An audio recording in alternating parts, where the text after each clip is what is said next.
الحمد لله رب العالمين والصلاة والسلام على رسوله محمد وآله وأصحابه أجمعين. أما بعد فأعوذ بالله من الشيطان الرجيم. بسم الله الرحمن الرحيم.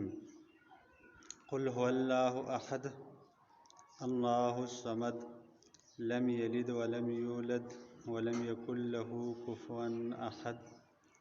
صدق الله مولانا العظيم. رب اشرح لي صدري ويسر لي امري واحلل عقدة من لساني يفقهوا قولي. ربي زدني علما.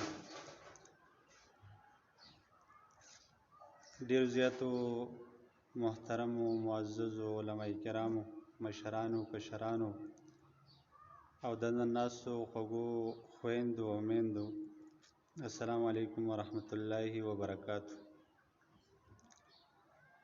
د ټول نه مخکې خو د کم باجو زموږ د خور چې دلته د قرآن مجید الله رب العالمین د عظیم کلام ختم کړی دی، یقینا چې دا خوش قسمته باجی ده او خوش قسمته خور ده، نو هغې ته او د هغې والدینو ته او ټول فیمل ته هغې باندې مبارکباد پیش کوم.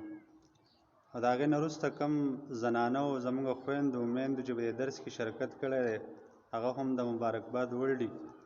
الله رب العالمین دې باجی ته هم د هغې پوره اجر میلاو کړي، او کوم شرکا چې زنانه په هغې کې شریکې شوي دي، الله دې هغې ته هم اجر میلاو کړي او پوره د عمل کولو توفیق دې موږ ټول الله رب العالمین راکړي. دا آخري صورتونه دي، او د دې دا ختم چې د باجی دا دومره غټ قرآن ویلی دی، دا 3 صورتونه انتهایي آسان دي، په دې کې څه مشکل نشته دی. خو دا د علماو یو عادت دی چې یاره په آخر کې یو پروګرام وشو، دم سنت طریقه ده. ابن عمر رضی الله تعالی عنه چې کله سورت بقره ختم کړه، نو عمر رضی الله تعالی عنه یو لوی پروګرام وکړو، پای کې زه غالبا چې وخلل کړی او خلکو له دعوت کړی، دا خوشحالۍ خبرې د دې لپاره چې خلک راشي او نوې خبرې داسې نه وي، دا ټول تذکیر دی او دا باجي دا ټولې خبرې کړي تاسو ته او تاسو به اورېدلي. خوږو عزتمندو خویندو میندو، ډېر مبارک محفل دی او د خوشحالۍ محفل دی.